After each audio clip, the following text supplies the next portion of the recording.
these places are absolutely safe, and they're safe because they've maintained the basic structure of family, the basic structure, and the basic structure. That's all it is. When you maintain the basic structure of family, you maintain the basic structure of society. Yep. And that's all it is, right? And it's kind of amazing as well in first world Muslim nations, when you maintain the family structure, people also don't want to bring shame upon their family. So the family do a lot of policing. They don't want to have a member of their family that's out there committing crime, right?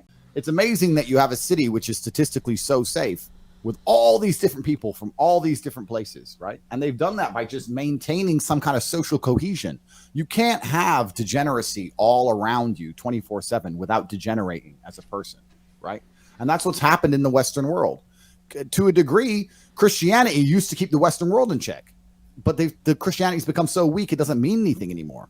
And we're living in a situation now where if you want to go somewhere where you know that you can exist in a wholesome environment, I mean that when you go outside, you're going to see families, man, woman, some children. It's going to be fairly wholesome. You're not going to see any kind of degeneracy. You're not going to see anything strange, anything weird. You're not going to see like any of the crazy crap you would see walking down a street in LA. You're just not going to see it.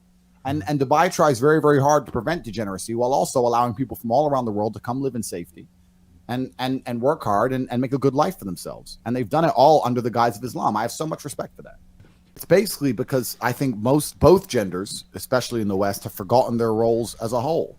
Like I understand why most men are not waking up thinking, you know what, I want to have a bunch of kids with a woman. The legal system's out to destroy you. Most of the women aren't going to behave themselves or comply in any kind of manner.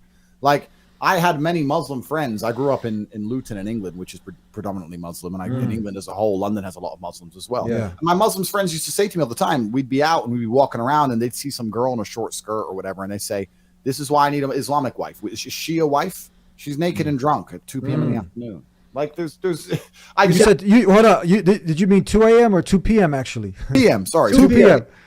2 p.m. in the afternoon. Wow. Just drunk and just, run around acting crazy and there's a degree of, I mean, hey, I think if you were to ask any man if he'd want an Islamic wife, a wife who complies, who's not going to cheat, who behaves herself, who dresses modestly, maybe not even completely, full burqa, but dresses modestly, behaves appropriately, shows respect. That whole podcast was about how to try and make females basically act the way they've acted for the longest period of human history up until modern times where they've completely forgotten.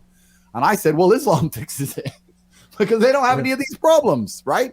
We now live in a world in the West where we've thrown religion away and we've thrown cultural norms away. We've thrown so many things away. And there's a degree of confusion amongst people. People are lost. They really are, men and women.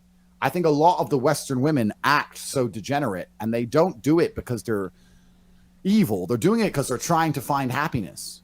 And they can't find it, right? And they think, oh, maybe a new man's happiness, maybe drinking alcohol is happiness, maybe taking drugs is happiness. And if you don't ever find a higher purpose, you're just going to degenerate in a spiral downwards. And that's kind of what's happened. And now we're in a situation where in the West, a man can't find a wife worth having.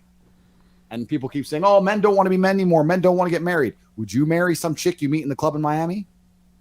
like you'd be a fool. Like I won't, What's the point of a belief system if it doesn't maintain society? Like I just said there how Islam will fix a lot of the problems of society. Well, what's the point of a belief system if it doesn't maintain society? Wasn't that the whole point of belief systems since the dawn of time? Wasn't it to show people how to live in a way which is going to benefit the world as a whole? Isn't that the whole point of a belief system? If you have a belief system that doesn't benefit society, then what good is it, right? Christianity ain't benefiting society anymore because no one's listening. Christianity is so weak. When you take religion or faith as a whole out of the world, there's very little left.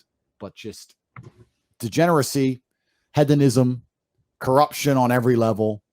And then what's your life purpose, right? What are you trying to do? Okay. You're trying to have a bunch of kids. Maybe that's probably the most noble thing you could do.